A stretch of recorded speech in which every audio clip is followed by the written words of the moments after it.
ನಮಗೆಷ್ಟು ಬೇಕು? ಮಾನವನು ತನ್ನ ಜೀವನದಲ್ಲಿ ತನಗೇನು ಬೇಕು, ಎಷ್ಟು ಬೇಕು ಅಂತ ತಿಳ್ಕೊಂಡಿರಬೇಕು. ಸಂಪತ್ತು ಬಂದಾಗಲೂ ಎಚ್ಚರಿಕೆ ವಹಿಸಬೇಕು, ಇಲ್ಲವಾದರೆ ಕಷ್ಟಗಳೇ ಎದುರಾಗುತ್ತವೆ. ಒಂದು ಗ್ರಾಮದಲ್ಲಿ 70 ವರ್ಷದ ಮುದುಕ ಒಬ್ಬ ಒಂದು ಮನೆ ಮಾಡಿಕೊಂಡಿರ್ತಾನೆ. ಅವನ ಹಿಂದಿನ ತಲೆಮಾರಿನವರೆಲ್ಲರೂ ಸಹ ಬಹಳ ಚೆನ್ನಾಗಿ ಬಾಳಿ ಬದುಕಿದವರು.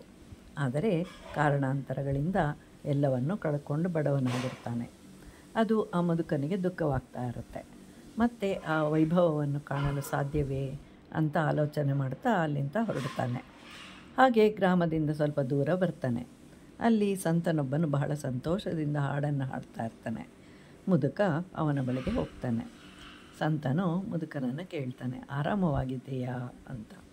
ಆಗ ಮುದುಕ ಹೇಳ್ತಾನೆ, ಹಿಂದಿನವರ ವೈಭವ ಬರಲು ಸಾಧ್ಯವಿಲ್ಲ, ಆದರೆ 2 ಹೊತ್ತು ಊಟಕ್ಕೆ ಸಾಕಾಗುವಷ್ಟು ಸಿಗುವಂತೆ ಆಶೀರ್ವಾದ ಮಾಡುವಂತೆ ಕೇಳ್ತಾನೆ. ಆಗ ಸಂತನು ತಾಮ್ರದ ಬಿಂದಿಗೆಯೊಂದನ್ನು ಅವನ ಕೈಗೆ ಕೊಡ್ತಾನೆ. ಇದು ಅಸಾಮಾನ್ಯವಾದಂತಹ ಬಿಂದಿಗೆ, ಇದನ್ನು ಮನೆಗೆ ತೆಗೆದುಕೊಂಡು ಹೋಗು. ಇದರೊಳಗೆ ಕೈ ಹಾಕಿದರೆ ಒಂದು ಚಿನ್ನದ ನಾಣ್ಯ ಸಿಗುತ್ತೆ. ಹಾಗೆ ನಿನಗೆ ಎಷ್ಟು ಬೇಕೋ ಅಷ್ಟನ್ನು ತೆಗೆದುಕೊಂಡು ಸಾಕು ಅಂತ ಅನ್ನಿಸಿದಾಗ ಆ ಬಿಂದಿಗೆಯನ್ನು ನನಗೆ ಹಿಂದಿರುಗಿಸಬೇಕು. ನೀನು ನನಗೆ ಬಿಂದಿಗೆಯನ್ನು ಹಿಂದಿರುಗಿಸಿದ ಬಳಿಕ ಆ ಸಂಪತ್ತು ನಿನ್ನದಾಗತ್ತೆ, ಇಲ್ಲವಾದರೆ ಅದು ಮಾಯವಾಗತ್ತೆ ಅಂತ ಹೇಳ್ತಾನೆ. ಸಂತೋಷ ಹಾಗೂ ಆಶ್ಚರ್ಯದಿಂದ ಮುದುಕ ಬಿಂದಿಗೆಯೊಂದಿಗೆ ಮನೆ ಸೇರ್ತಾನೆ. ಎಲ್ಲ ಬಾಗಿಲುಗಳನ್ನು ಹಾಕ್ತಾನೆ. ನಮಸ್ಕರಿಸಿ ಬಿಂದಿಗೆಯನ್ನು ಕೈಯನ್ನು ಬಿಂದಿಗೆಯಲ್ಲಿಡ್ತಾನೆ. ಅವನ ಕೈಗೆ ಪಳಪಳ ಹೊಳೆಯುವ ಬಂಗಾರದ ಕಾಸು ಬಂತು.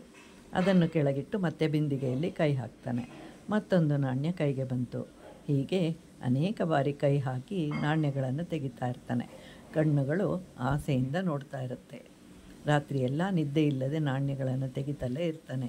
ಹೀಗೆ ನಿದ್ದೆ ಇಲ್ಲದೆ, ಊಟವಿಲ್ಲದೆ, ಬಾಯಾರಿಕೆ ಇಲ್ಲದೆ ನಾಣ್ಯಗಳನ್ನು ತೆಗಿತಾನೇ ಇರ್ತಾನೆ. ಸಂತನು ಹೇಳಿದ ಕೊನೆಯ ಮಾತುಗಳನ್ನು ಮರಿತಾನೆ. ಕೊನೆಯ ಉಸಿರನ್ನು ಎಳಿತಾನೆ. ಆದ್ದರಿಂದ ಸಂಪತ್ತು ಬಂದಾಗ ಎಚ್ಚರವಿರಬೇಕು. ಇಲ್ಲಿ ಮುದುಕನ ಕಾರಣಕ್ಕೆ ಕಾರಣ ಬಡತನ ಅಲ್ಲ, ಆಸೆ.